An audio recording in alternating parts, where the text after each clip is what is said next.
Je m'appelle Héloïse, j'ai 15 ans, j'ai une sclérose en plaques. J'ai cette maladie depuis un peu plus de 2 ans maintenant. C'est mes anticorps qui s'attaquent à la gaine de myéline qui protège les nerfs qu'il y a dans mon cerveau, ce qui crée des plaques, d'où mon sclérose en plaques. Et quand ces plaques se forment, en fait, ça coupe, on va dire, la circulation des informations de mon cerveau jusqu'à mon pied ou mon bras ou n'importe.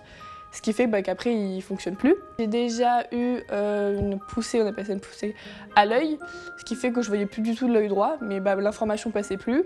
Et du côté droit, je sentais qu'il n'y avait plus de contact, c'est-à-dire que ma jambe était un peu livrée à elle-même, toute seule.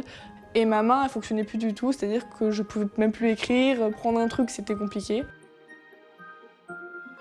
J'ai une maladie, je le sais, pas de souci, mais je m'appelle pas sclérose en plaques, je m'appelle Héloïse d'abord. Je suis une ado comme toutes les autres, je range pas ma chambre, je rentre tard le soir. Je fais de l'aviron et du piano. Donc l'aviron en club 4 à 5 fois par semaine, et le piano j'en fais un peu quand je veux puisque j'ai pas de prof, j'apprends toute seule. Le piano, quand on a une main en moins, c'est un peu compliqué. Quand je vais pas bien, évidemment, je vais à l'hôpital, je fais mes perfusions pour m'aider, etc. Mais je me dis qu'en fait c'était pas là au début de ma vie, c'est pas pour ça que ça va tout changer, c'est secondaire. J'ai des gélules à prendre une fois, tous les matins en fait, et une piqûre à faire une fois par semaine. Mon infirmière, elle s'appelle Aurélie, et elle vient tous les vendredis environ à 18h. C'est comme une amie en fait, quand elle vient, on discute, on se raconte notre journée. Au départ, donc c'est il y a 2 ans, je commençais tout juste les piqûres.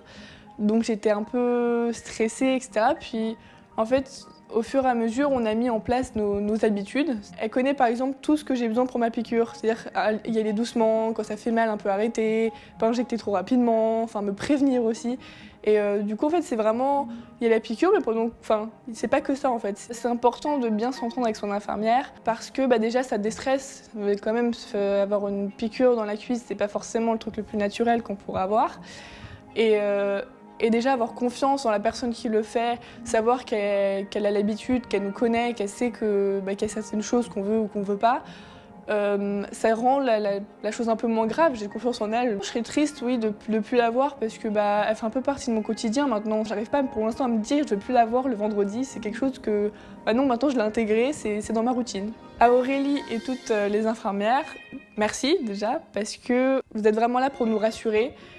Et ça dédramatise, on va dire. Déjà que c'est stressant, on se dit ça y est, je vais mourir. Vous êtes vraiment là pour nous écouter, vous adapter à nous et merci.